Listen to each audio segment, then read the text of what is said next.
Good afternoon po. Ito po yung part 2 ng aking video tungkol po sa pag-inom ko ng yung ba tawag dito, yung therapy iodine, radiation therapy iodine tablet. Maliit lang pala yung gamot. Napakaliit po pero very strong na capsule po na gamot. Kaya nung binigay sa akin yung gamot, yung nurse at saka yung doktor, napakalayo nila. Na-admit ako ng 2 o'clock pero binigay yung gamot sa akin around mga 3:15 na.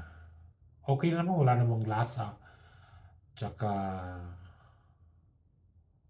parang wala, pero sa iba na nag-take ng gamot na yon, may reaction sa kanila, pero sa akin wala po. Pasensya na kayo, nakabalot ang aking katawan ng blanket kasi sobrang lamig. Ito pong kwarto ko. Nasa 3rd floor po ako, dito sa Liverpool Hospital, dito sa Sydney. Yan.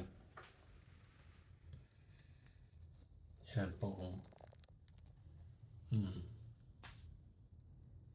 Naka-isolate po ako, bawal pa akong lumabas. Kaya dito lang sa loob hanggang Miyerkules. Tsaka sa Miyerkules ng umaga, 9:30, sabi nila sa akin, dapat daw naka-ready na ako kasi ibabadiscan ako kasi gusto nilang malaman kung saan pumunta lahat yung radiation sa buong katawan ko. Kaya binigyan din ako ng daming tubig, pero may limit pala ang tubig na pag-inom para may flush ko yung radiation at awa ng Diyos by Wednesday, itong Miyerkules, baka i-discharge na rin ako dito sa hospital. Sobra namang lamig itong kwarto. Sabi nila, ang epekto daw, baka sasakit ang lalamunan mo, mahihilo ka, sabi nila, pero wala po. Okay lang. Yan. Yan po, may sariling toilet yan. Laki.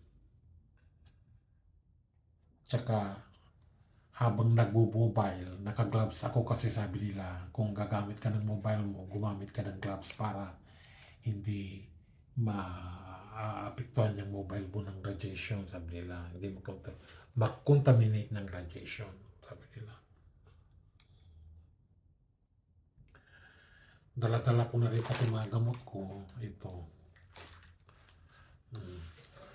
Tapos, yan. Ang bed ko yan.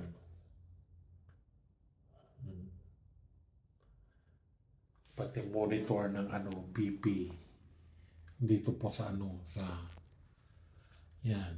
Kompleto. Yan. Ganda po.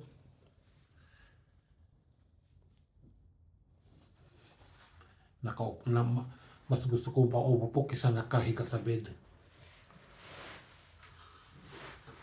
Pababa na po ang araw kasi na dito, pasado alas 4 na, mag-alas 5 na ng hapon.